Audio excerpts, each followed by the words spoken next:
नमस्कार, आईबीएन भारत देख रहे हैं आप। मैं हूं देवेंद्र कुशवाहा। उत्तराखंड की चमोली में जो त्रासदी आई है उसका कुछ असर उत्तर प्रदेश में भी देखने को मिल रहा है। आपको बता दें कि चमोली में गांव बह गए हैं, लोग बह गए हैं और उसी के साथ साथ बह गए हैं वो मजदूर जो उत्तर प्रदेश से या अन्य प्रदेशों से वहां पर काम करने के लिए गए थे। उत्तर प्रदेश के चंदौली जिले से एक आदमी के लापता होने की खबर है जो वहां पर अपना गुजारा करने के लिए गया हुआ था। साथ ही लखीमपुर खीरी से भी ऐसी ही खबरें आ रही हैं जहां से 6 लोग गायब बताए जा रहे हैं। दोनों रिपोर्टरों से हम बारी बारी जुड़ेंगे। सबसे पहले हमारे साथ जुड़ेंगे चंदौली के संवाददाता रविशंकर मिश्रा जी। रविशंकर जी, स्वागत है आपका हमारे इस कार्यक्रम में। जी रविशंकर जी, आप तक हमारी आवाज पहुंच रही है? जी सर। जी, तो जैसा कि आपके जिले से खबर आ रही है कि वहां पर जो चमोली में त्रासदी आई है और उस त्रासदी में आपके जिले का एक व्यक्ति भी गायब हुआ है। जी, क्या है पूरा मामला और क्या है प्रशासन वहां पर किस तरह से काम कर रहा है? जी विस्तार से बताइए। जी, मैं आपको बताना चाहता हूं, उत्तराखंड में चमोली में जो भारी तबाही हुई है, वहीं चंदौली जनपद के साहबगंज थाना अंतर्गत केराय गांव में पंकज पांडे भी वहां पे सुपरवाइजर की नौकरी करते थे और इस तबाही में उनको जो है कि काफी मतलब अब खो चुके हैं। सूचना मिल रही है कि वो खो चुके हैं इसमें। जी जी। और अभी इसकी जानकारी जैसे ही प्रशासन द्वारा परिजनों को मिली कि उनमें से भी एक हैं चंदौली के रहने वाले, तो गांव में कोहराम मच गया और वहीं गांव के लोग उनको जो है कि सकुशल पाने की इच्छुक सकुशल वापसी की कामना कर रहे हैं कि वो कहीं भी हो। फिलहाल इस समय उनका परिवार से संपर्क टूट गया है, प्रशासन की नजर में भी वो नहीं आ रहे हैं।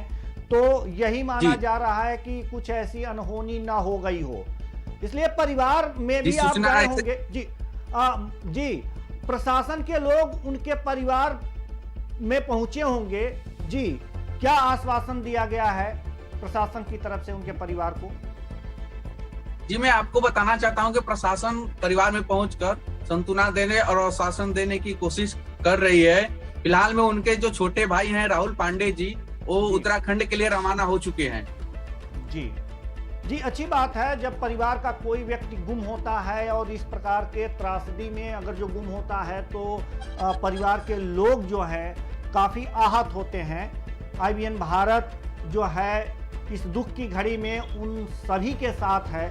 उनके घर से उनके छोटे भाई उन्हें ढूंढने के लिए निकले हैं। अच्छी बात है, उनसे वो मिल जाएं और पुनः अपने घर सकुशल वापस लौटें, इसकी उम्मीद हम करते हैं। लेकिन मैं जानना चाहूँगा कि इस समय जो प्रशासन है, जिला प्रशासन क्या कर रहा है? जी मिश्रा जी, रविशंकर मिश्रा जी। जी सर, आप तक हमारी आवाज पहुंच रही है? सर, मैं आपको बताना चाहता हूं कि चंदौली जिला प्रशासन जिले में हाईलाइट करती है कि गंगा तत्वाती और काफी चीज की व्यवस्था भी कर चुकी है, हाईलाइट भी कर चुकी है चंदौली जनपद में की प्रशासन। जी रविशंकर मिश्रा जी, क्या प्रशासन की तरफ से कुछ सांत्वना भी दिया गया है उनके परिवार को? कुछ राशि भी मुहैया कराई जा रही है? अभी तक तो सर ऐसी कोई सूचना नहीं आई है।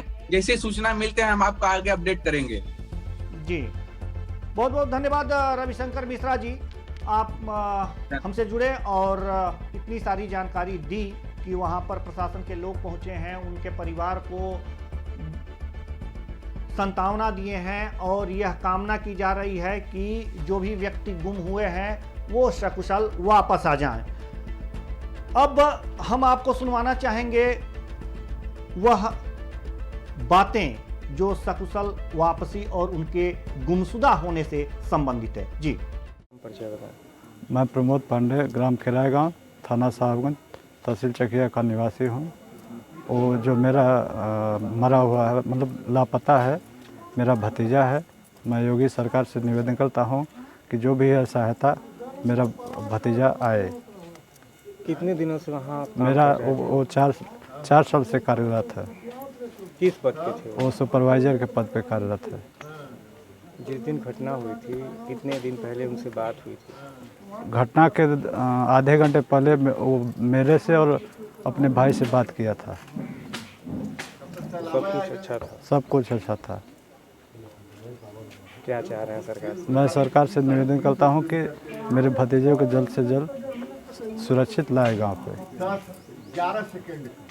परिचय बताया। हमारा नाम वृष नंदन पांडे, मैं क्षेत्र पंचायत सदस्य हूँ, किराए गांव के रहने वाला हूँ। जो हादसा हुआ है और यहाँ का एक लड़का लापता है, क्या कहना चाहिए? यहाँ का ये लड़का चमोली ज़िला में जहाँ सैलाब आया है वहाँ पर काम करता था और अपने परिवार का वही कमासूद था। उसी के अपने दम पर परिवार को भरण पोषण करता था। क्या लगता है आपको, यहाँ पे प्रशासनिक अधिकारी कोई आए थे घटना के बाद? यहाँ पर प्रशासनिक अधिकारी में इंस्पेक्टर साहबगंज आए थे। वो कह रहे थे कि अभी तो लापता है, उनकी खोजबीन चल रही है, सरकार उसमें भरपूर प्रयास कर रही है कि वो उनकी खोज में मिल जाए।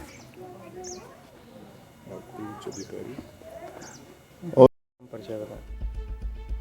तो आपको बता दें कि ये जो पंकज पांडे लापता हुए हैं चमोली जिले के किराए गांव निवासी हैं और ये उत्तराखंड के तपोवन में विष्णुगढ़ परियोजना में विगत 1 वर्ष से कार्यरत थे सुपरवाइजर के पद पे और इनका पता नहीं चल पा रहा है। प्रशासन ने इनके घर पे सूचना दी है कि इनसे कोई संपर्क नहीं हो पा रहा है। फिलहाल सभी की कामनाएं यही हैं कि ये सकुशल घर वापसी करें, इनसे संपर्क हो सके। इनके जो भाई हैं इन्हें खोजने के लिए उत्तराखंड की ओर कूच कर चुके हैं। तो कुल मिलाकर के ये देखा जा रहा है कि जो उत्तराखंड में त्रासदी आई है उस त्रासदी में उत्तर प्रदेश के जो लोग हैं वहाँ पर काम करने के लिए गए थे, कुछ मजदूर वर्ग के लोग हैं वो वहाँ पर थे और परियोजनाओं में काम कर रहे थे।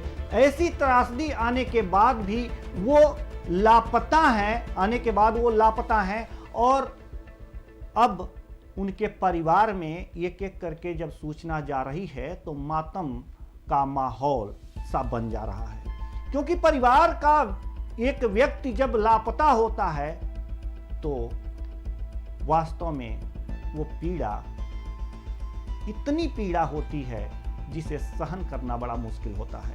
और आज उत्तर प्रदेश के कुछ जिलों के जो लोग लापता हुए हैं उसी पीड़ा से उनका परिवार व्यथित है। हालांकि प्रशासन की तरफ से तमाम ऐसे प्रयास किए जा रहे हैं कि उन लोगों को तुरंत खोज निकाला जाए, कहीं फंसे हों तो उन्हें रेस्क्यू करके सकुशल उन्हें उनके घर पहुंचाया जाए। इसमें तमाम हमारी एजेंसियां लगी हुई हैं, सुरक्षा एजेंसियां लगी हुई हैं। केंद्र सरकार भी इस तरफ से ध्यान दे रही है और राज्य सरकार भी ध्यान दे रही है। उत्तर प्रदेश सरकार भी उस पर नजर बनाए हुए है। फिलहाल ऐसी त्रासदी जब आ ही गई है तो उसका डटकर मुकाबला करना होगा। तो फिलहाल एक छोटा सा ब्रेक लेते हैं और ब्रेक के बाद हम लखीमपुर खीरी के संवाददाता से संपर्क करेंगे जहां पे 6 लोग लापता हैं जो वहां पर अपना पेट पालने के लिए गए हुए थे कि वहां जाकर काम करें और अपना ही नहीं अपने परिवार का भी पेट पालें। हम उनसे बात करेंगे, लेकिन लेते हैं एक छोटा सा ब्रेक, जारी रहेगा। ब्रेक के बाद स्वागत है आपका। जैसा कि अभी अभी हमने ये देखा है कि चंदौली के एक व्यक्ति जो वहाँ पर सुपरवाइजर थे, तपोवन में एक प्रोजेक्ट चल रहा था, उसमें इस त्रासदी में वो लापता हो गए हैं। अब हम आपको लिए चलते हैं लखीमपुर खीरी, और लखीमपुर खीरी का हम हाल बताते हैं, जहां से 6 लोगों के लापता होने की बात सामने आ रही है। इस वक्त हमारे संवाददाता अरुण सिंह हमारे साथ जुड़ चुके हैं। अरुण सिंह जी, हम जानना चाहेंगे आपसे कि आपके जिले से कितने लोगों की सूचना है कि इस त्रासदी में चमोली से या तपोवन से गायब हुए हैं। जी अरुण जी। अरुण जी बिल्कुल जी, आवाज हमारी सुनाई दे रही? जी जी आ रही है जी सर। जैसे कि बताया जा रहा है, लखीमपुर खीरी से यहाँ से 44 लोग काम करने के लिए गए थे जी। उसमें से 20 लोग वापस आ चुके हैं, और यहाँ से जो है 23 लोग अभी लापता हैं। जो डीएम साहब बराबर उत्तराखंड से जुड़े हुए हैं, इनका कहना है कि बराबर जैसे जैसे पूरी जानकारी हमको प्राप्त होती रहेगी और उनके परिजनों को मैं बताता रहूंगा। उसमें से 20 लोग स्पष्ट बताइए कि 6 लोग लापता बताए जा रहे हैं या 12 लोग? नहीं सर, 34 लोग गए थे काम करने के लिए, और वहाँ से जो 20 लोग वापस आ चुके हैं। जी, 20 लोग वापस आ चुके हैं, 34 लोग यहाँ से काम करने के लिए गए थे, यानी कि 14 लोग अभी लापता बताए जा रहे हैं। जी 14 लोग अभी लापता हैं। जी, प्रशासन का क्या कहना है उसमें? उनका कहना है कि बराबर मैं उत्तराखंड से लगातार संपर्क में बना हूँ, जैसे जैसे कोई सूचना प्राप्त होती रहेगी उनके परिजन को सूचना दे दी जाएगी। जी, ये लोग वहाँ पे क्या करने गए थे? मजदूरी करने या फिर वहाँ पर क्या करने गए थे आखिर? जी सर, वहाँ पे मजदूरी करने के लिए गए थे। जैसे कि यहाँ पे कोई उनको रोजगार नहीं मिल पा रहा था, तो वो अपना पेट चलाने के लिए जो उत्तराखंड काम करने के लिए गए थे, चमोली काम करने के लिए गए हुए थे। जी जी। आप तो वहाँ पे गए होंगे, उनके परिवार के बीच भी गए होंगे। क्या माहौल है परिवार का, उनके गांव का, जहाँ से ये लोग गायब हुए हैं? उन गांव जो उनके परिवार के लोग हैं, उनका रो कर बहुत बुरा हाल हो रहा है। वो बराबर ये कह रहे हैं कि हमारे परिवार को कैसे भी मिला दीजिएगा। तो इधर डीएम साहब का कहना है कि बराबर मैं उनके संपर्क में बना हूँ, जैसे जैसे कोई जानकारी हमको प्राप्त होती रहेगी। प्रशासन के लोग वहाँ पहुँचे थे कि नहीं उन लोगों के घर? जी हाँ, यहाँ से डीएम साहब और एसपी साहब मौके पे पहुँचे, उन लोगों को जो है आश्वासन दिया कि ये हमको जो भी जानकारी मिलती रहेगी, मैं बराबर लगातार उत्तराखंड से संपर्क में है, वहाँ से जो भी हमको जानकारी प्राप्त होती रहेगी मैं आपको बताता रहूँगा। और विभिन्न राजनीतिक पार्टियों के लोग वोट मांगने तो जाते हैं। जी अरुण जी, विभिन्न राजनीतिक पार्टियों के लोग वोट मांगने तो जाते हैं। इस समय पार्टी के नेता, किसी भी पार्टी के नेता उनके पास पहुँच रहे हैं उनके दुख दर्द में शामिल होने के लिए या नहीं? बिल्कुल, जैसे कि आप बता रहे हैं कि पार्टी के नेता वो वोट मांगने के लिए तो जाते हैं, लेकिन कोई ऐसी घटना घटती है तो मौके पे नहीं जाते, सिर्फ अपना ढंढस दिखाने के लिए जाते हैं कि मैं उन लोगों को वहां से सुरक्षित ले आऊंगा, ये है। और उनको जो है बराबर हम भी संपर्क में बने हुए हैं, लेकिन ऐसा कुछ भी नहीं। वो सिर्फ अपना आश्वासन देते हैं कि हम उनके संपर्क में हैं। आश्वासन देने के सिवा और कुछ कर भी नहीं सकते, लेकिन बात होती है ना कि वहां पहुंचने का, उनके पास पहुंचने का। देखिए, कोई दुख दर्द तो हरता नहीं है ना, लेकिन अगर वहां पर आदमी पहुंचे तो ऐसा लगता है कि हमारे साथ इतने लोग हैं। हाँ, हमारे परिवार का एक व्यक्ति अगर जो गुम हुआ है तो उसे खोजा जा सकता है। तो क्या किस पार्टी के लोग वहां पे पहुंच रहे हैं? जी बिल्कुल, अभी तक को तो कोई नहीं पहुंचा। अभी वहां से हमको जो जानकारी प्राप्त हुई है तो वहां पे बताया जा रहा है यहाँ पे कोई पार्टी का नेता अभी तक वहां पे नहीं गया है। किसी भी तरफ से कोई व्यक्ति वहां नहीं पहुंचा, कोई नेता नहीं पहुंचा? बिल्कुल कोई नहीं पहुंचा। तो स्थिति ये है। धन्यवाद अरुण कुमार जी इस तमाम जानकारी के लिए। प्रशासन अपने तरफ से काम कर रहा है और लगातार लोगों को खोजने का प्रयास कर रहा है, और जो नहीं मिल रहे हैं उनके घर सूचना भी दे रहा है कि हम आपके घर के परिवार के जो स्वजन हैं अगर वो गुम हुए हैं, अभी उनसे संपर्क नहीं हो पा रहा है, हम उनसे लगातार संपर्क करने की कोशिश में हैं और गुम हुए हैं, धैर्य बनाए रखिए। लेकिन सबसे बड़ी बात यह है कि जो नेता ग्रामीणों की, जनता की जिम्मेदारी लेते हैं, क्या उन्हें इस समय उन लोगों के घर पहुंचकर उन्हें सांत्वना नहीं देना चाहिए? जो लोग बराबर हाथ जोड़कर उनसे वोट मांगते हैं, क्या उनकी कोई जिम्मेदारी नहीं बनती? यह सही बात है कि कुछ भी, कोई भी अगर उनके घर जाता है, जिनके परिवार से कोई व्यक्ति लापता हुआ है या इस त्रासदी में गुम हुआ है, तो उसे वापस नहीं लाता।